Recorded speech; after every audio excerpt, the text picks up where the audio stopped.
अगर n floor से अंडे को गिराने की बात चल रही है तो हम लोगों को बीच के फ्लोर से अंडा गिराना चाहिए। अगर बीच के फ्लोर से अंडा गिराएंगे तो हमारा सैंपल स्पेस 2 इक्वल हिस्से में बढ़ जाएगा, यानी कि शुरू में अगर n ऑप्शंस थे तो पहले ट्रायल के बाद n/2 ऑप्शंस दिखाई देंगे, और अगर हम लोग उसको कम करना चाहते हैं तो फिर से बीच से गिराना होगा, और उस बार हम लोगों को n/2 का पावर 2 ऑप्शन दिखाई दे रहा होगा।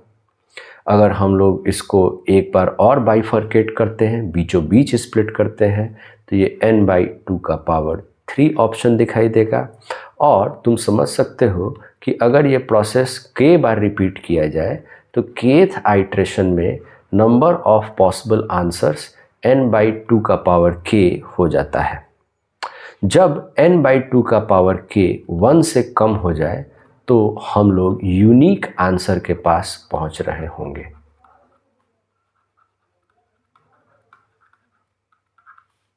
तब कोई एम्बिग्विटी का स्कोप नहीं है। ठीक है, मैं अपनी बात को फिर से आइट्रेट करूं।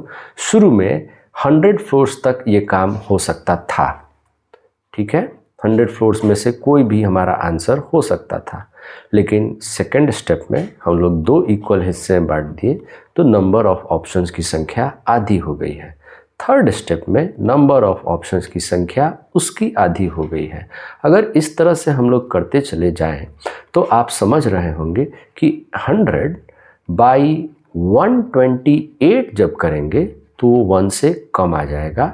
इस समय 128 2 का पावर 7 है, 2 का पावर 6 64 होता है, वहाँ पे एम्बिग्विटी बनी रहेगी, लेकिन 2 का पावर 7 128 100 से ज़्यादा हो चुका है, और इसलिए यूनिक आंसर अगर फ्लोर नंबर का चाहिए तो हम लोगों को 7 ट्रायल्स लेकर के देखना होगा।